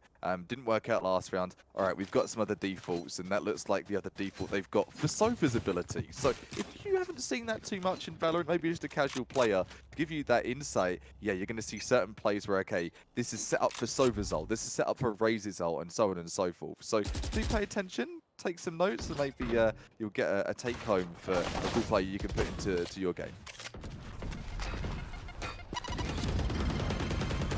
Oh, the paint shells do a little bit of damage, and Dr. Zeus, this guy, time and time again, he picks up that first entry every single time. This guy must have an success rate, the entry every single time, I swear. It's got to be in the 90%, doesn't it? It's somewhere up there. And what I imagine with the plays he's doing, he's like shooting the gun under his legs and behind his head, and he's not even looking. He's looking for the showboat, and sight's clear. He scared them all off. But now it will be RIT getting it back in this A site. That's the brimstone smokes that come through. Dr. Zeus able to save his teammate that's going for the spike plant. 4-on-3 situation. Pikachu running as fast as possible. The Nikes are out.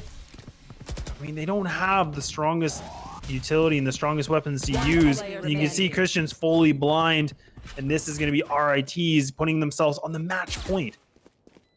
Don't really see Ryerson with a comeback story off of this one, and a completely different team, or a different performance, I should say, than we saw from that first map. They had been landing the frags, and as you'll see in kind, another for the exit, but they're just not the frags that we need to be seeing. We're seeing those afters, we're seeing the attempts on the retakes, but just not the right story, not the success story. However, RIT, they're doing great. 12 in the lead, and they're on match point immediately. The announcer said it, we've said it, and I'm sure they're saying it in their team chat as well. They want to take this home immediately, no hesitation.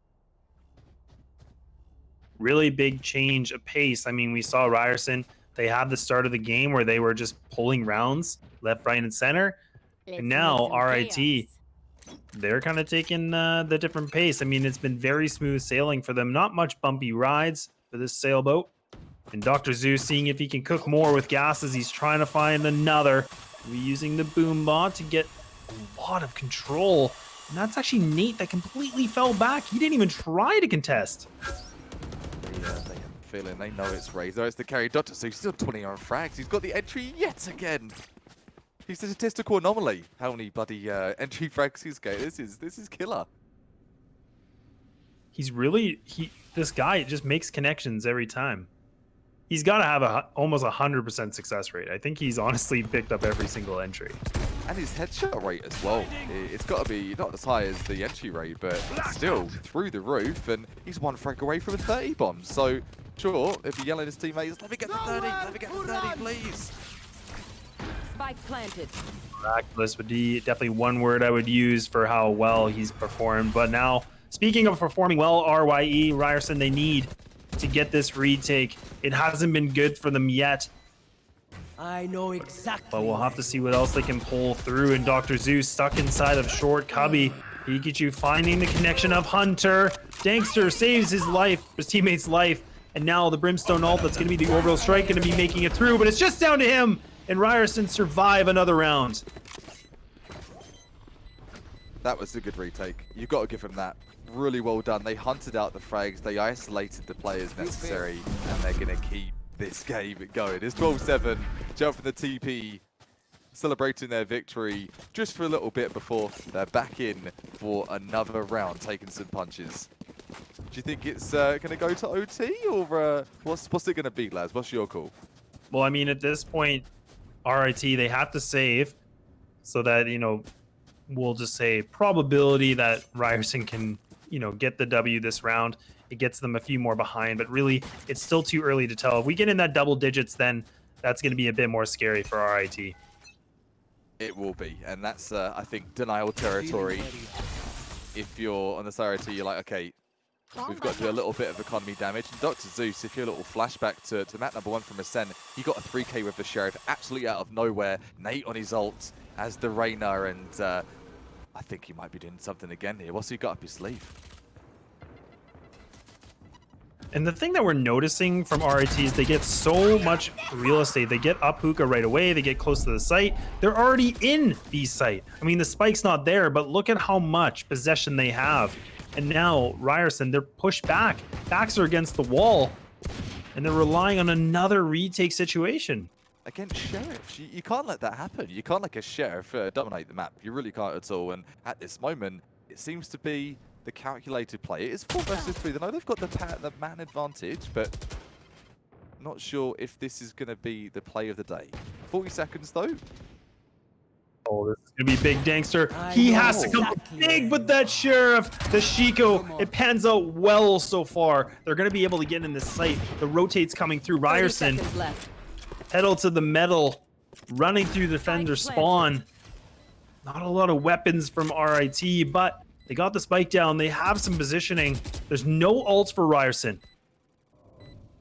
This is looking really, really key. We need to see that refrag from Rit if there's to be any chance of it. You go for the wall spams. Will be right, and oh no, it's down to 2 versus 2. Make the 2 versus 1. All gonna be on who right here. Turn his back. Whack, it goes. Bonk. Bonk on the head. 4k to finish things off. It's 13-7, and that is Rit taking the second map. So that's 1 for Rit and 1 for Ryerson. Yeah, definitely not the way that we predicted things to go. I mean, I was thinking that Ryerson had a lot of momentum, feeling really good about that first game, but staying well, you need